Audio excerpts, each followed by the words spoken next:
Well, I continue to be in the unit, and we continue to, do our duties, fight. You know what I mean?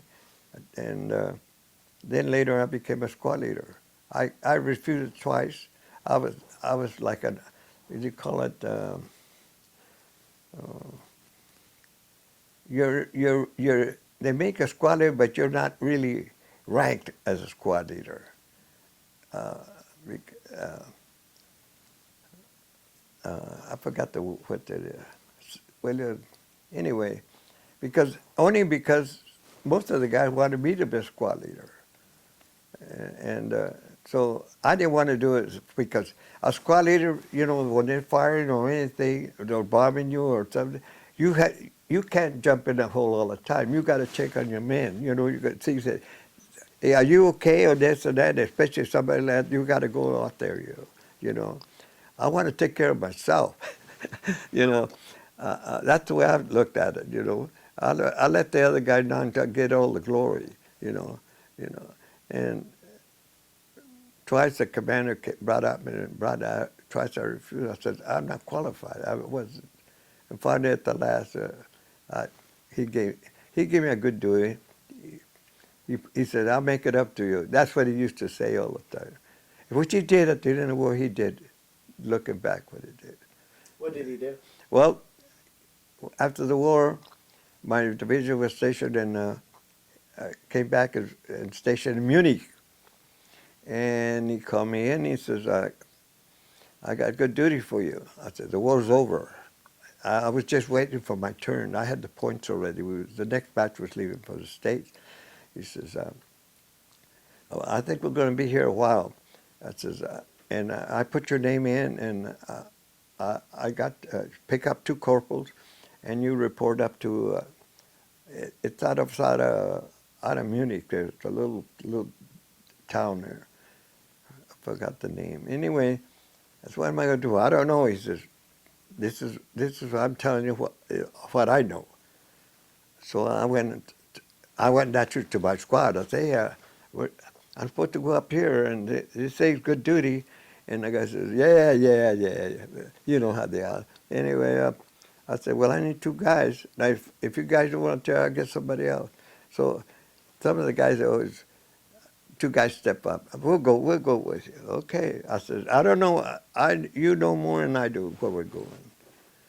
So we went. They gave us a Jeep, and there we go. I reported up there, and as we come into the little town, and outside the little, there's a big Stalag. Stalag is a prison. Why you see in the movies, you know how they, with towers on the corners, we looked at it and said, hey, man, look at this. And there was a big office on the left outside of the compound. I reported, and he says, so you're the ones from the 9th? Yes, sir. I said, and you're in charge. I was told I was in charge. Well, come up. See, assigned me an officer to take me into. We passed the first gate, with guards there. Then there's a big rack in between with barbed wire. Then you pass the next gate, which you're inside one of the compounds. And then there was a long hall, like a barracks, with drywall cement, And we walk in, and there's an office, a little office here. There's a bedroom and stuff, and then there's a long hall with little cells, He says, this is a jail. He said, this is the jail, and he told me, you're the sergeant in charge here. And I looked at him and I said, I didn't want to ask any questions. And he says, this is your living quarters? I says, and the orders I'm going to give you, I says, are to be carried out. I says, we don't care who comes at the gate. I don't care if general comes in. He will not come in unless we issue the order. I said, you mean a general can't come in there? And he said, no, we're the ones who we're permitted to let anybody in. I said, see, he told me that they was part of the CIC, like civilian intelligence, They were they interview all these prisoners. And my duty was in charge about, I think, 250 prisoners. They were to be fed twice a day. Uh, uh, in the morning, they had roll call. You go out. I had an interpreter, I knew a little bit of German, but I had an interpreter. I also had a valet that took care of my clothes, in the morning when I'd get up and dress, I'd walk out there with the interpreter, and they would report, they lined up, band, they were a straight line, and where there was somebody sick or something, and then they report on bullies, sometimes they'd fight to take the bread of the younger guys, and them are the guys they used to send to the jail. And that was our duty, to punish them, and that was my duties. And at night, I had the facilities. I had a radio. I listened to New York. It was good duties. I was there for let's see, about 6 months. Then my time came to leave. By time my numbers. So. I'd like to talk about the Battle of the Bulge. Could you walk me through your experience with that? Well, in the Battle of the Bulge, like I said, we was out in the Cologne Plains, way up, way up there, on the city of Cologne. The city of Cologne is like Los Angeles, as big as Los Angeles, and we could see Cologne. I'd say we was about let's say maybe 10 miles, and it was General Patton, and we would stop because we were going to attack in the morning. And that's when they said all non-coms and officers report to headquarters. So we didn't know what was going on. So we reported, and the first thing he said, "I'm only going to say one thing. So listen up." He says, "You guys, we want everybody get all the equipment that we're going to need. We want to leave here within an hour or an hour and a half at the latest. Trucks are going to be waiting for us." And one officer wanted to say something. He goes like that. He stopped him before he says, "I'm going to tell you what happened." He says, "They broke through Belgium. Right now they're in Belgium. And if they continue on, they're going to go to the fuel tanks. Where they had supposed to be a lot of fuel for our troops, It says, and we're supposed to stop them. We're supposed to stop it till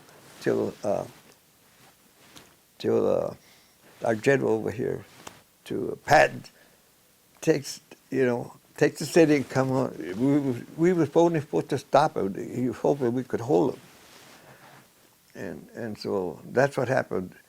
We got our equipment loaded up, and they put us on trucks. They were manned by colored troops, and they call it the Red Ball Express. So, and we was crammed like sardines, We could, like this, there were benches. A lot of guys were on the floor, like this, We crammed them. Man, we must have stopped about 5 or 6 times, to relieve ourselves, Oh, it was a mess. And you're going on this. I thought they were going about 80 miles an hour on this road because, and you couldn't sleep. Anyway, we got into Belgium dawn. It was foggy, and it was in Verrières.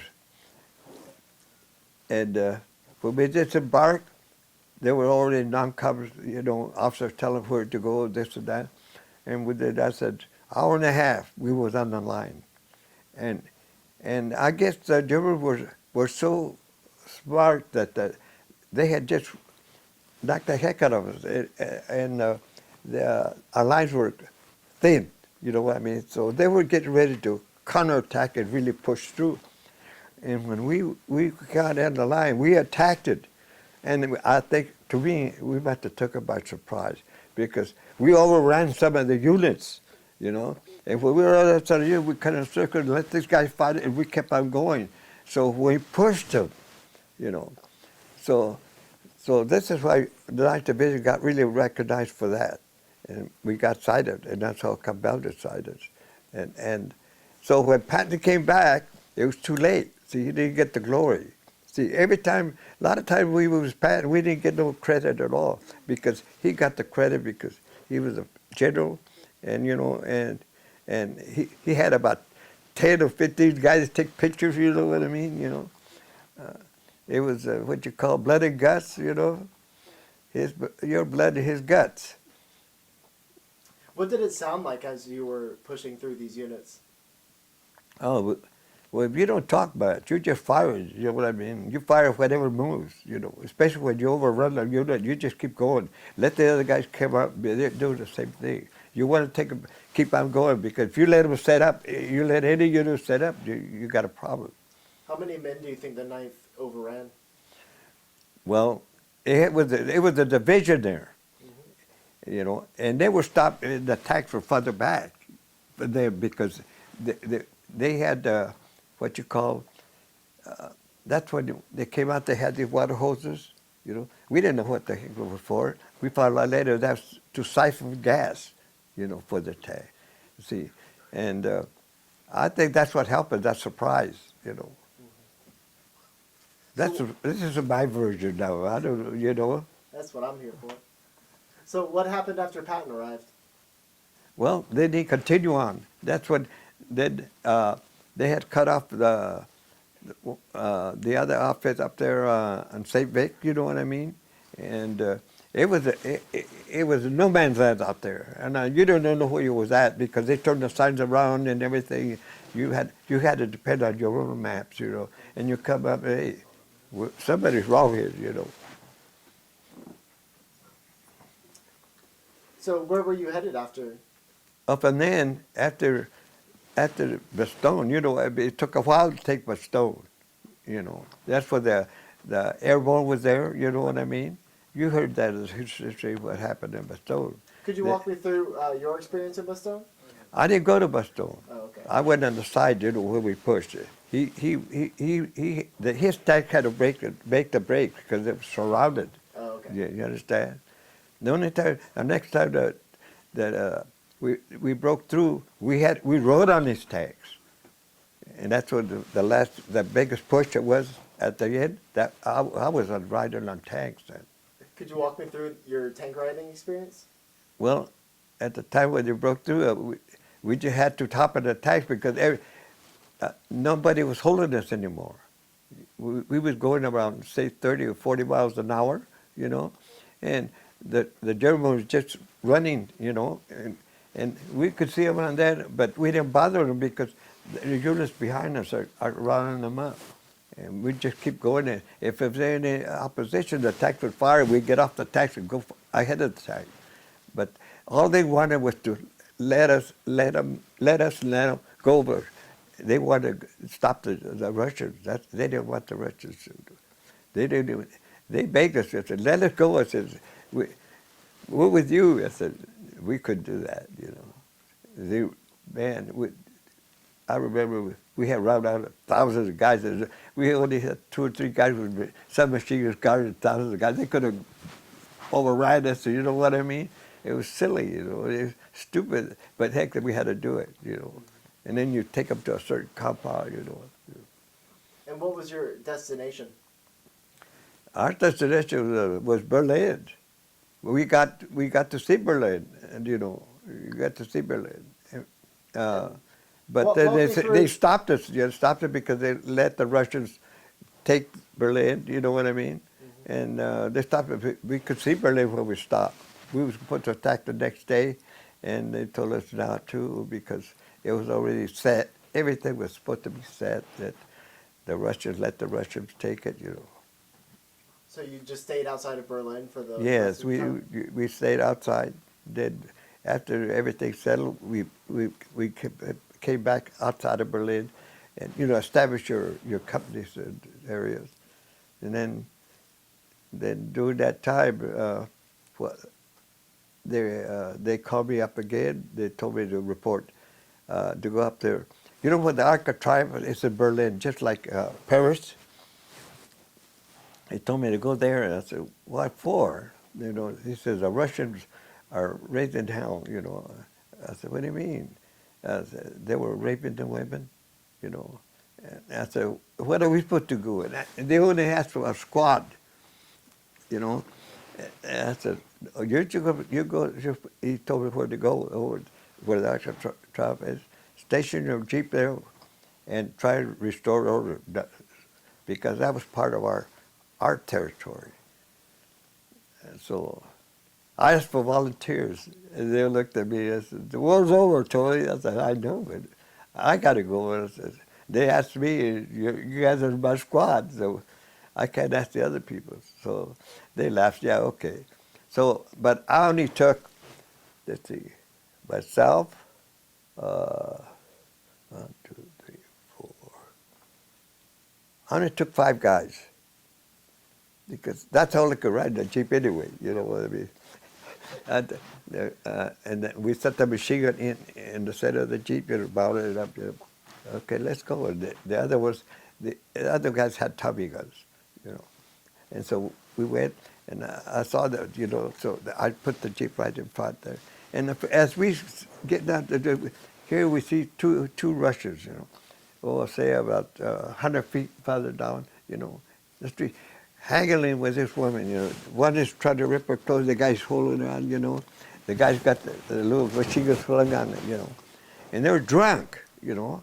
And she's telling me German not to do it, you know, she's happily screaming. I said, oh my God. I said, I made it through this war and here I am. I said, God, they were drunk, you know, a drunken guy, you know what. I said, okay, you guys, here's what it is. I don't know. When you see problems, I don't care if it's me, you open up that gun. If I'm going to get killed, I don't want them guys to be alive. I said, they all laugh. I said, we'll shoot you first. I said, I had to kind of joke around that. Yeah, you do that. So I get up there, and they're haggling. So I go to the guy, I said, hey, ¿cómo es? Only, you know, I know a few words, and I know more words in German than the rest, but I knew ¿cómo es means comrade. ¿Cómo es? I said, nix, that's in German. No, nix. The guy turned around and looks at me, you know. I said, nix, du leben, leave alone. Yvette, go. You know, listen to him. And he looks at me, you know, like that.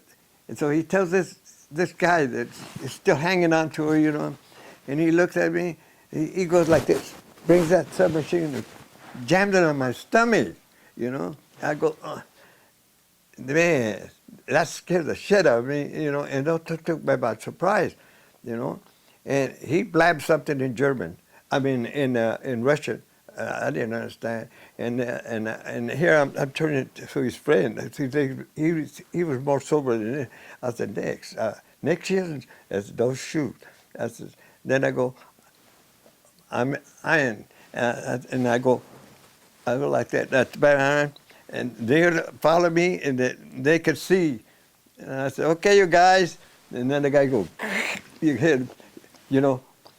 Put the bolt back, and it clicked. So they knew that heavy weapons is ready to shoot, you know. I said, next shooting. I said, we're not shooting, you know. And so this guy turns around, and this guy still got the gun in here, and he's jabbing to this guy. I don't know what he's telling. And the guy's looking at me, and he's drunk. And finally he says, he lowers the weapons, puts it, and he goes like that. He shoves the woman on the side, you know. And he's going blabbing to something in the German. The other guy was patting him and he turned around and goes like this. I said, yeah. But that was, I almost shit out of my pants, you know, with that. and I told the guys, and I said, man, that was close. Yeah, we were ready to shoot. You know, they teased me for a long time, you know. Before I forget, you told me a canteen story earlier. Would you mind telling me that Oh. again? You know, I had a lot of false calls. I had 2 machine guns knocked from under me. 2 machine guns knocked from under. Each time an attack would hit the house where I was firing. And the bad luck, there was always one of my men that got hit. Either the right one on the right side or the one on the left side. But it's odd because if anybody should have really got hit or killed, it should have been the guy firing the gun. And all I got was the gun at one time, I don't know, it bounced back, and when it landed, it knocked us, and that gun landed on my hand. And I said, but you know, I can close it. It developed it into arthritis afterwards, you know. I tease the guys when they say, yeah, but you know the good part about it? I can still hold like bear a can. You go like this, I can't be, but I joke a lot, you know. On that day we was attacking on this farmhouse, an open field, we was overrushing them, and you zigzag because you know what they're firing, you don't want them to, you know. Anyway, all of a sudden something hit me and knocked me on the ground, you know, and knocked the breath out of me. When I hit the ground, I hit forward like this, you know. And I lay there and tried to get my breath, and I feel a lot of wetness on the side. And I said, oh, shit. I said, I got hit in the ass. Man, if I get home, they're going to think I was running away from this.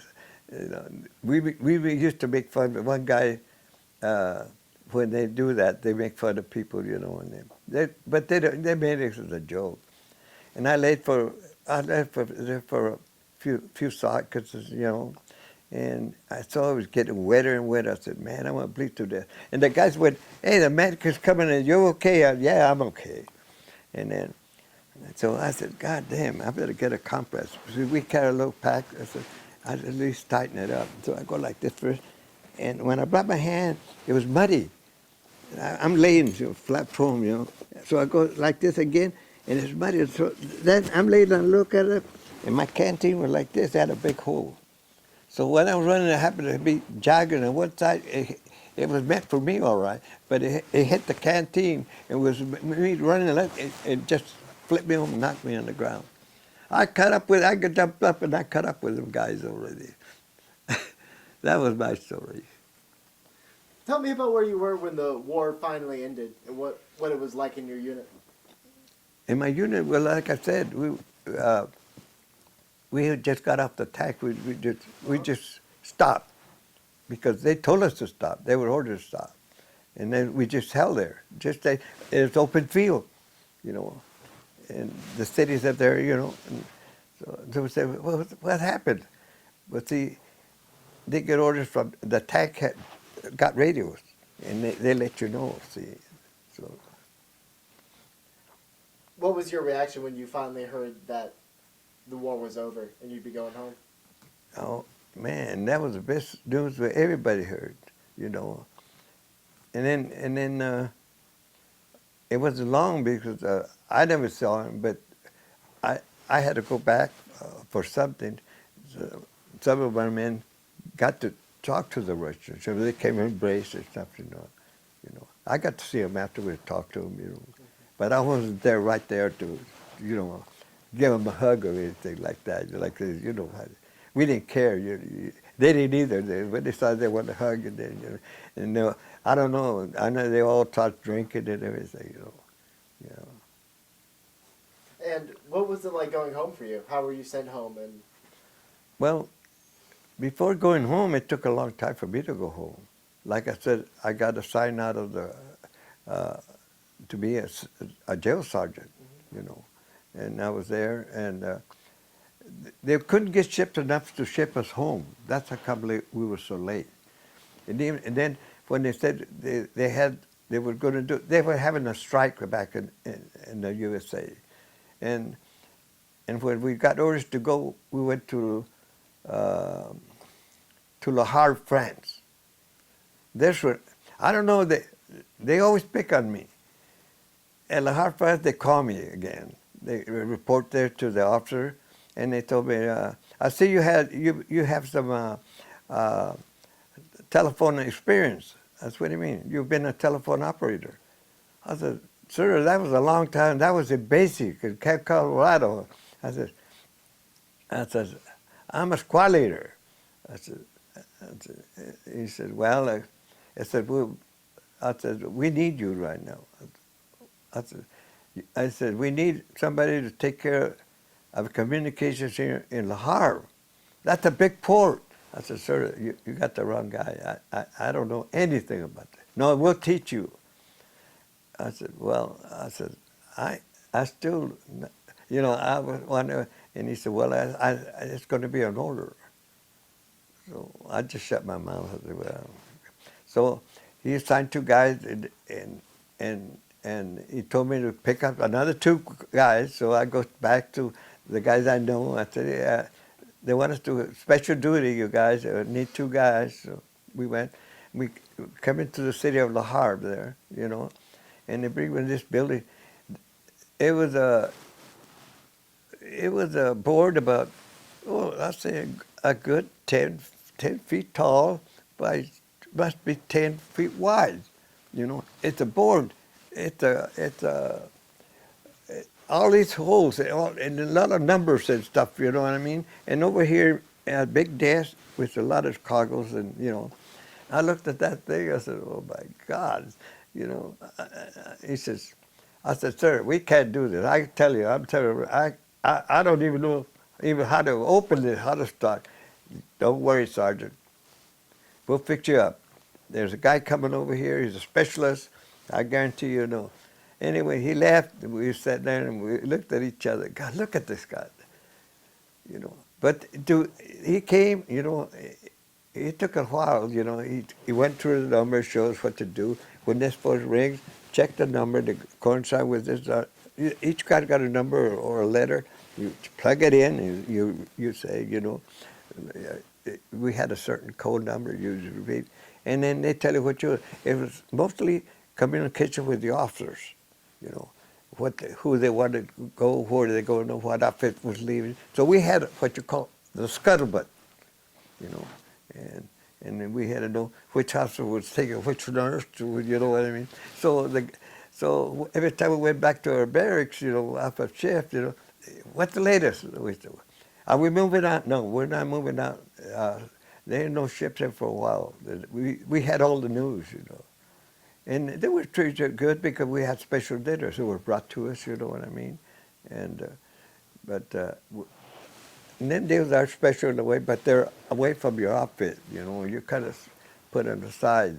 You feel like you're lonely, You want to be with more men all the time. So, in a way, I was very lucky, Good Lord look after me. And when did you finally make it back to the States? Oh, when the ships, they finally located a French ship called Atlas II. I remember that name. It was a noli, man. It was like a freighter ship. They packed us in like sardines, on the bottom, and they had about maybe 150 wax aboard, The top deck was all the officers of wax, And again, before the ship started out of port, he said, Mendez, report top deck. I said, God, I can't believe this, And so I goes up there. I reported there was officers. There was two of them here and one over there. The main one that had more brass was over there. He didn't say anything, but he must have told them over here. So I just stood there at attention. I said, so you're Sergeant Mendez? Yes, sir. You got to be smart. I thought I had done something. He said, the guy says, you're going to be sergeant of the guard here. I want you to pick up two corporals, and I go like this. You stop. What is it? I said, sir, how can I be sergeant of guard? I'm out rank over here. Everybody that I knew had bigger rank than me. They were first sergeants, master sergeants, you know what I mean? Tech sergeants. The majority were newcomers, you know what I mean? He says, no, I don't think so. Sir, I seen them. I said, he said, you know what? There's things you don't know. I said, yes, sir. You don't argue. I don't know if anybody told you, you're a line sergeant. I says, I'm a sergeant, all right. What do you mean by line? I've been on the line all the time. I said, yeah. Well, that's what I mean. Any place you go, he says, you're a line sergeant, you outrank them. Oh, I looked at him and I said, I think, this guy's full of shit, you know. You know, I looked at him, and I looked at that guy was real serious, just watching. I guess he was watching to see what I'm going to say. I said, well, I don't know, I don't have to agree with you, but if you say